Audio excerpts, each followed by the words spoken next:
Okay, minimal equipment Metcon for today, or those of you that don't, or you may be looking at this one because maybe you don't have handstand push-ups or high volume pistols, which is totally fine. You're still gonna get a phenomenal workout today. Lots of fitness. So Candy is the cousin to Cindy. So Cindy is 20 minute AMRAP of 5, 10, 15 pull-ups, push-ups, and air squats. So Candy is 5 rounds for time of 20 pull-ups, 40 push-ups, 60 squats. So much bigger sets, and then you have a set amount of work rather than working for a set amount of time. So you don't get saved by the clock on this one. Whoopsie!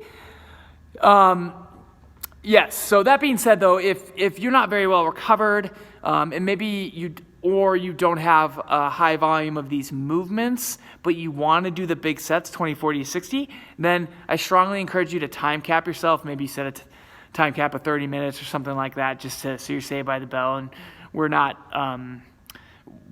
likely to injure yourself or whatnot doing this a little bit more extreme workout on your own.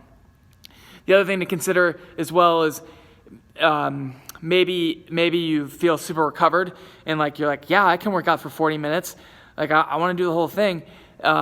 Consider making the sets smaller, especially for those push-ups. You're going to get a huge chest pump today with sets of 40 push-ups, and you might miss the point because your heart rate might drop too much. So consider doing, instead of 20, 40, 60, doing 10, 20, 30 on the pull-ups or the scale movement for the pull-ups, and then push-ups and then the squats. So you can cycle through more. And then if you have all the time in the world and all the recovery in the world, do that for 10 rounds instead of 5, since we halved the reps per set. So I'll go over the movements and the standards and then also scaling. So pull-ups, these are chin over the bar. These are kipping by all means, or butterfly if you have them. Make sure you get a full grip on the bar. Wrap that thumb around and really try to, again, full grip it. I've been working on getting away from the climber's grip, which just destroys my fingers up here and is weaker, but it's more comfortable because it doesn't work this. And I've been really trying to work and get that full grip. And this is so much stronger. It's uncomfortable initially, but it's been really helpful for me. Just on keeping the strength through the set. So really full grip on the bar. Chin over the bar. Every rep, obviously. Break those up sooner than you think, both for hand health and so you just don't blow yourself up on those pull-ups, especially if you're doing those big 20 rep sets. Same thing on the push-ups.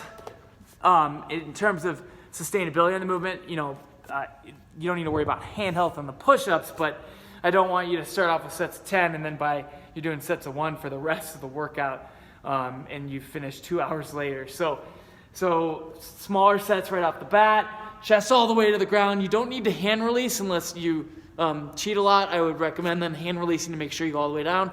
And then on the way back up, if you're resting at the bottom, the knees can touch the ground.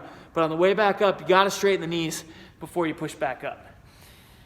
If you're doing the push-ups on your knees, that's a non-issue, but just try to make sure you don't arch like that on your way back up. Squeeze your butt and your heels, and that'll help prevent that arching. So 40 of those, and then 60 air squats. Hip crease below knee. Whoop, there we go. That's a little better spinal position. And then knees and hips locked out at the top. So this is a no rep. This is a no rep because I didn't lock out. Things like that. Okay, so scaling for pull-ups. If you don't have a bar for the pull-ups, totally fine. If you have a moderate to heavy object that you can do a row with on a surface like a box or a bench or a table, or even on the ground, use that. And you can reasonably do it safely. If it's light, then you'll still do that, but I'll encourage you to double the reps. So first of all, let me go over the movement. So I'm right here. set up neutral spine, and then you could rotate a little bit and then pull up here. So I do want you to exaggerate the motion a little bit more. So I still keep my back flat, but I'm just adding a little range of motion, making it more full body. What I don't want is this, and then overarching on the way up and rounding at the bottom. So the sets on that are sets of 20. If I were to do that as a scale with this 10-pound dumbbell, which would be relatively light for me, then I'm going to do 20 on each side. If 10 pounds was heavy for me, then I'll do 20 total, 10 on each side. Relatively heavy weight means you can't do all 10 reps in a row. You got to take a break. Doing this on the ground, again, can work too. It's not as good because you can't reach as far down. Maybe if you could put your hand up on a stool or something, that give you a little bit more range of motion, like if I went like this. Okay. And then final comment on that, I didn't really demonstrate good technique on the box. I think I bent my elbow too much. Make sure you pull to the hip, okay? So I reach forward, oops, there we go, that's better. Reach forward and then pull to the hip as I look up. And that'll make sure it's more lat and less bicep.